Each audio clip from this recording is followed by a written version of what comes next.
Bonjour à tous, j'espère que vous allez bien. On se retrouve aujourd'hui pour voir les différentes manières de quantifier une performance en natation.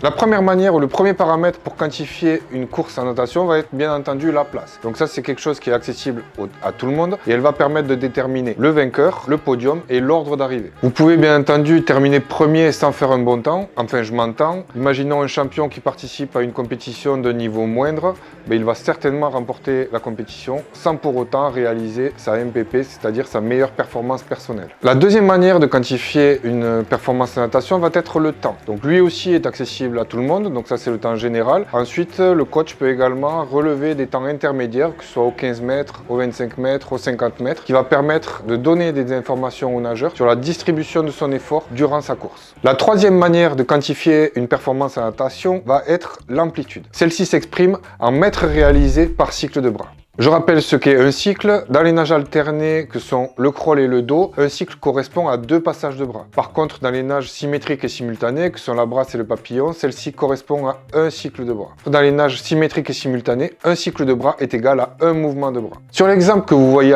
à l'écran, nous sommes ici donc lors de la finale du 50 mètres nage libre à Paris 2024, donc lors des Jeux Olympiques.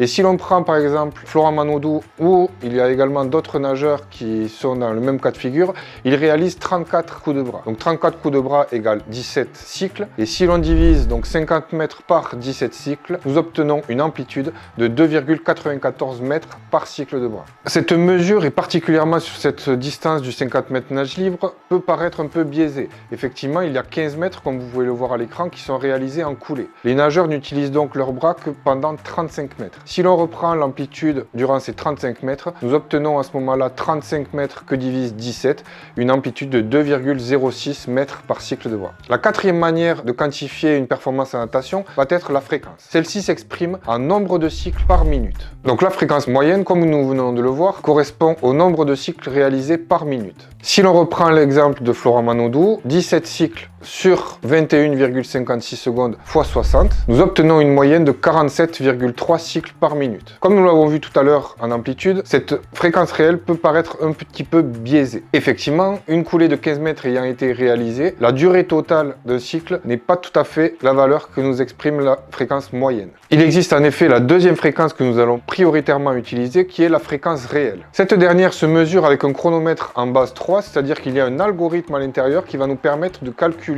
la fréquence réelle grâce à la mesure de 3 cycles de bras. Vous pouvez voir à l'écran un petit exemple concernant les 3 premiers coups de bras de Florent Manodou lors de sa finale du 50 mètres nage libre. Le résultat obtenu lors de cette mesure est donc de 62 cycles par minute à vitesse réelle. Nous considérerons donc la fréquence instantanée ou la fréquence réelle plus juste que la fréquence moyenne. La cinquième manière de quantifier une performance en natation va être l'indice de nage. Inventé par David Costil, qui est un célèbre médecin physiologiste américain, elle consiste à multiplier la vitesse par l'amplitude. Elle s'exprime donc en mètres carrés par seconde par cycle. Si l'on reprend l'exemple de Florent Manodou que vous voyez à l'écran, nous obtenons donc la vitesse qui correspond donc à 2,32 mètres par seconde, que l'on multiplie par l'amplitude qui est de 2,94 mètres par cycle, et nous obtenons donc 6,82 mètres carrés par seconde et par cycle. Pour comparer cette valeur avec d'autres types de courses, nous allons voir un petit peu la différence entre le sprint et les autres distances. Si l'on prend par exemple Léon Marchand lors de sa finale du 200 mètres papillon, son indice de nage est de 4,86 mètres carrés par seconde et par cycle. Donc ceci s'explique par 2 paramètres. Le fait que le 50 mètres est beaucoup plus court que le 200 mètres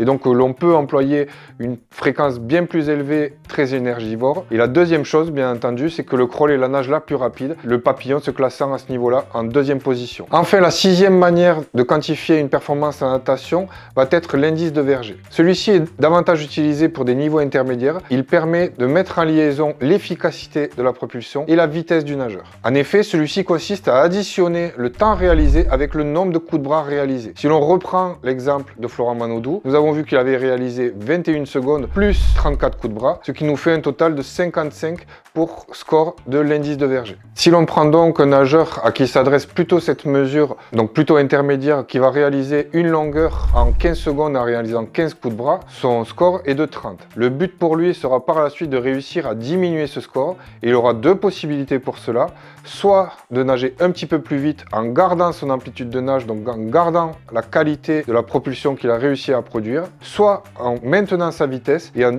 augmentant son amplitude, c'est-à-dire en réalisant moins de coups de bras. À ce moment-là, son score sera meilleur et donc il va diminuer par rapport à ce score de 30. Donc pour faire un bilan sur toutes les données chiffrées que nous venons d'énoncer lors de cette vidéo, l'objectif est vraiment de transmettre au nageur des données objectives sur sa course. Donc le sens dans lequel se donnent ces données sont principalement du coach vers le nageur. Le nageur, lui, va plutôt transmettre des données qualitatives. Il va en effet donner ses sensations et ses ressentis sur sa course et sa prestation à son coach. Et le binôme, une fois toutes ces données récoltées, que ce soit quantitatives ou qualitatives, va pouvoir émettre des perspectives pour la suite de la saison. Je vous remercie pour cette vidéo, j'espère que son contenu vous a plu. Si vous êtes intéressé par ce type de données, n'hésitez pas à acheter le livre que je vous propose et que vous trouverez en lien dans la description, et également à liker, vous abonner et partager ces vidéos. Je vous remercie et je vous dis à bientôt.